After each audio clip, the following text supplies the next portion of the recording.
자, 이번 소식 마닐라에서 열리고 있는 아세안 지역 안보 포럼 관련 소식입니다. 강경화 외교부 장관이 무척 바쁜 일정을 소화해내고 있는데요. 북한 미사일 발사 그리고 또 이어진 사드 추가 배치 이후에 중국 왕이 중국 외교부장과의 만남이 주목을 받았습니다. 그런데 이 사진이 지금 중국의 왕이 외교부장의 표정이 지금 중국의 입장을 대변하는 게 아닌가 이런 생각이 듭니다. 하태용 부장. 네. 지금 왕이 외교부장 표정을 보니까요. 우리 강경화 장관과의 표정은 굉장히 굳어 있고요. 네. 북한 리영호와의 표정은 완전히 싱글싱글 웃으면서 굉장히 친구를 만난 표정입니다. 의미가 있죠? 네, 뭐 어쨌든 한 장의 사진이 그날의 표정을 다 대변할 수는 없지만 네. 노련한 외교관들은 저 한 장의 사진을 만들기 위해서 네. 부단한 노력을 합니다. 왕이 굉장히 노련한 외교관이고요. 네. 남한, 북한 많이 상대해본 사람입니다. 육자회담 수석대표로도 활동했고요. 지금 국면은 한국에 압박을 가하겠다. 그런 어떤 본인의 중국의 의도가 강경화 장관을 만났을 때 저런 냉랭한 얼굴로 나타난 거고요. 자, 오른쪽에 보이는 이용호와의 만남 썩 좋지는 않았습니다. 당신들 계속해서 핵실험을 하면 재미없어. 이런 얘기를 분명히 했음에도 한 장의 사진에는 반가운 모습. 우리는 여전히 북한을 두둔하는 네. 마지막 그런 어떤 두둔자의 역할을 하겠다. 이런 표정이 담겨 있는데 저는 다분히 한국과 미국을 겨냥한 그런 제스처라고 생각합니다. 그렇군요. 저 사진을 보면서 네. 많은 것을 느낍니다. 네. 지금 현재 한중 관계는 현재 사드 배치 문제 때문에 네. 중국이 우리 정부에 대해서 보복도 하면서 이번에 또 우리가 사기가 발생되는 맞아 배치 문제에 대해서도 이게 우리 항의하기 위해서 이렇게 아주 그냥 그 냉정한 표정을 짓고 있는데 우리 정부에서는 그게 북한의 도발 때문에 불가피되었다는 입장을 설명을 하고 있죠. 그런데 문제는 제재를 좀 중지해달라는 말도 못했다는 거 아닙니까? 네. 중국이 세게 나와서. 근데 반대로 또 저렇게 ICBM을 2번이나 쏘고 나서 전 세계적으로 이제 제재를 받고 있는 북한 리영호 외무상에 대해서 중국의 왕이 외교부장이 저렇게 친근한 표정으로 네. 뭐 동생 만나는 것처럼 이렇게 표정을 짓고 있는 것은 정말로 네. 정말로 어처구니가 없습니다. 자, 일단 강경화 장관, 우리의 강경화 장관이 왕이 외교부장을 만나서 조금 진땀을 뺐나 봅니다. 이 사드 배치에 대한 보복을 철회해달라고 이야기를 했었는데요. 이에 대해서 눈도 깜짝 안 했다고 합니다. 자, 강경화 장관의 이야기 직접 들어보시죠. 他给我们双边关系改善的势头泼了一盆冷水，这是我们感到非常遗憾的事情看到。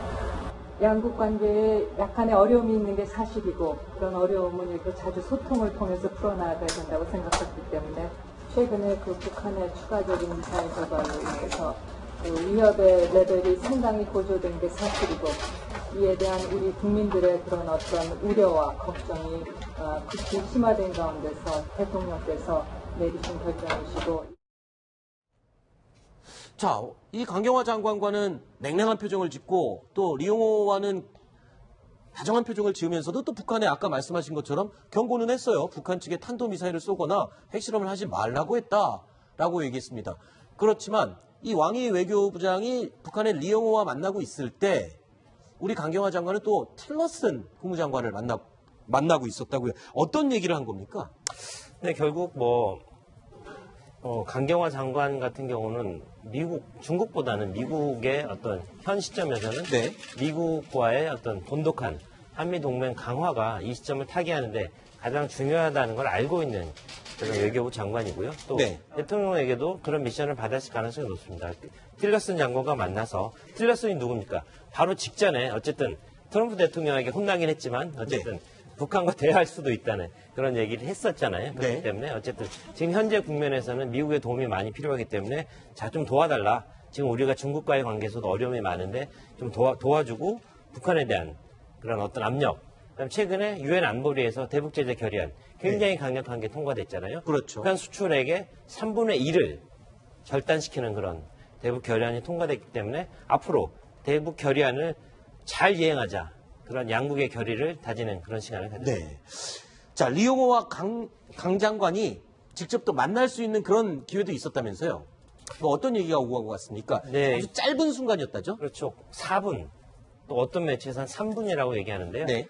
자, 이게 이제 ARF가 굉장히 심각한 회의이기도 하지만 어쨌든 여러 사람들이 모여서 파티도 합니다. 그 파티장에 들어가기 위해서 대기실에 있는 순간에 강경화 외교부 장관과 이영호 북한 외무상이 만나서 얘기할 수 있는 시간이 있었는데 뭐 분위기는 썩 좋지는 않았던 것 같습니다. 네. 우리 문재인 대통령이 대화하자고 그렇게 얘기를 하는데 당신들 왜 이렇게 답이 없어? 이렇게 따지듯 얘기를 하자. 이영호 장관은 야 나만 너희들 진정성이 너무 없어. 네. 이렇게 대화하자고 해놓고 이런 대북제재 결의안 세게 통과시키고 우리 혼내려고 하는데 우리가 나갈 수 있겠어? 이런 항의성 얘기를 했다는 겁니다. 그래서 3분, 4분간의 조우였는데 결국 뚜렷한 진전은 거두지 못했다고 합니다. 네. 북한의 리용호가 우리 강 장관이 먼저 말을 거니까 멈칫하면서 주춤했었다고 하는데 글쎄요. 자, 앞으로 ARF 자 어떻게 회담이 또 진행이 될지 지켜보도록 하겠습니다. 자, 그런데요, 이 강경화 장관이 마닐라 방문해서 더 중요한 미션을 지금 하나 띄고 있는 게 아니냐라는 분석 기사가 흘러나오고 있습니다. 이 인도네시아 외교장관을 단독으로 회담을 했는데요. 좀 특이한 점이 있습니다. 사진에 양국 외교장관이 앉아갖고 이야기를 나누고 있는데요. 자, 외교상으로 볼 때는 조금 특이한 점이 있습니다. 통역이 없습니다. 제목 보시면 통역까지 물리치고 단 둘이서 이야기를 나눴다.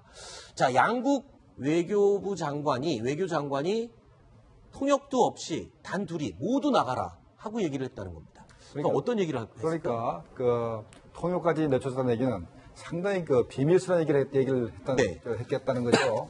그러니까 두 사람이 짐작하기에 아마도 인도네시아의 그런 그 비동맹 세계에서의 영향력, 그리고 또 북한과의 그런 또 남북한하고 같이 이렇게 굉장히 친하기 때문에 혹시 인도네시아 외무장관을 통해서 남북 정상회담을 추진해달라라는 얘기를 한 거 아닌가 이렇게 한번 추정을 해볼 수 있겠습니다. 자, 그 얘기가 나오니까요. 그래서 저희가 정리를 한번 해봤습니다.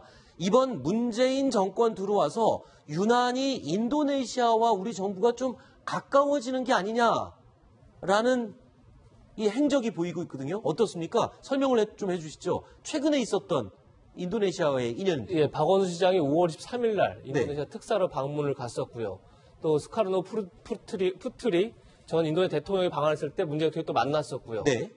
근데 저거보다 더 이제 흥미로운 건 문 대통령이 휴가 중에 트럼프 대통령과의 통화도 미뤄가면서 휴가 중에 8월 2일 날이었죠. 휴가 한복판에 인도네시아 국방장관을 접견했습니다. 네. 휴가 중인데도 불구하고. 그렇습니다.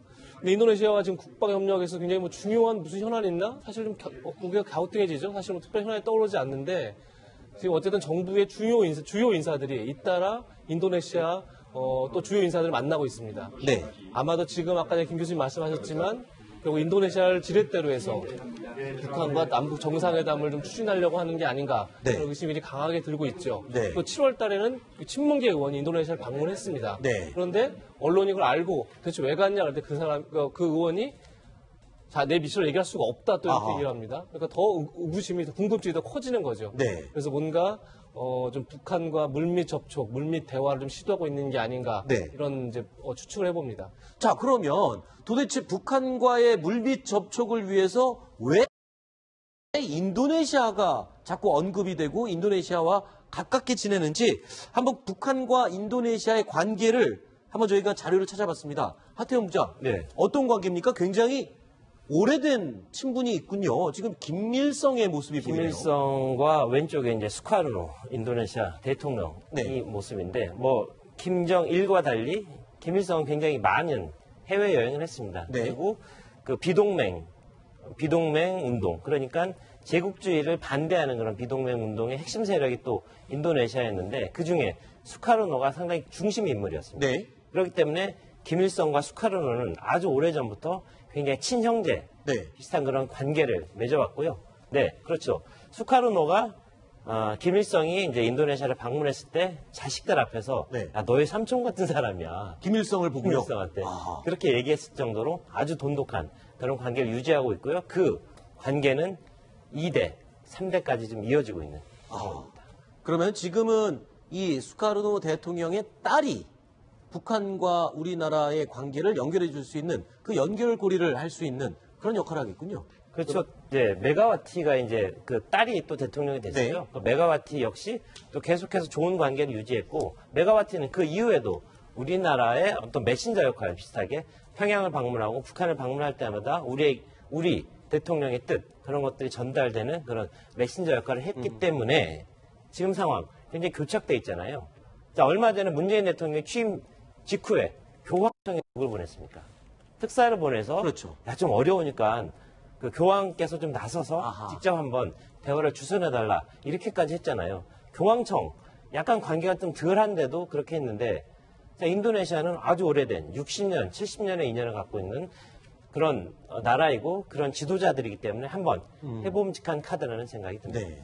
전 생각이 조금 다른데, 사실 이제 하부장가 얘기했지만 김일성 같은 경우는 이제 외교를 통해서 뭔가 돌파를 만들려고 했었던 게 있었고, 네. 비동맹 운동 같은 당시의 지형도 사실은 이제 미러와 함께 이제 제3지대가 있었죠. 하지만 지금은 이제 그런 지대 자체가 사라져 있고, 또 김정은 자체가 고립된 상태에서 과연 인도네시아 역할을 할 수 있는가, 이런 고민이 들고요. 또 하나는 물밑 접촉을 사실 김대중 대통령 때 했었죠. 그래서 베를린 선언을 김대중 대통령이 하면서 바로 그 직후에 정상회담 성공했었는데, 그때 사실 이미 베를린 선언 전에 물밑 접촉이 굉장히 깊숙이 되고 있었죠. 네. 그래서 선언 내용까지 사전에 공유가 됐었고요. 하지만 이미 베를린 구상을 던진 상태에서 북한이 사실상 관심 없다 이미 표명한 상태에서 과연 인도네시아가 중요한 저런 네. 이미 뒤늦게 물밑 접촉을 하는데 큰 역할을 할 수 있을까? 약간 좀 전 의구심이 좀 듭니다. 사실 김정남 암살 사건으로 인도네시아와 북한의 사이가 완전히 틀어지는 게 아니냐, 저는 그런 걱정을 했었거든요. 근데 여전히 사이가 좋군요. 주로 이제 말레이시아하고 이제 관계가 안 좋아졌고, 네. 물론 인도네시아도 이제 거기서 예행 연수도 하고 했기 때문에 사이가 약간은 뭐 벌어졌지만, 그러나 기본적으로 큰 흐름에 있어서 인도네시아와 북한은 굉장히 관계가 좋습니다. 네. 북한의 우방이라고 할 수 있는 나라는 거의 없는데, 인도네시아 굉장히 사이가 좋고, 그다음에 이제 현 시점에서는 인도네시아가 남북 정상회담을 추진하더라도 네. 일단 김정은이가 받기는 쉽지는 않을 겁니다. 그러나 만약에 유엔 제재가 본격화돼서 네. 정말로 북한이 숨을 쉴 수 없다. 네. 그러면 거기에 응할 가능성도 이제 높아진다 생각이 됩니다. 그렇군요. 아하. 왜 우리 새 정부가 인도네시아와 최근에 가깝게 지냈는지 그 이유와 그 배경을 한번 이야기로 풀어봤습니다.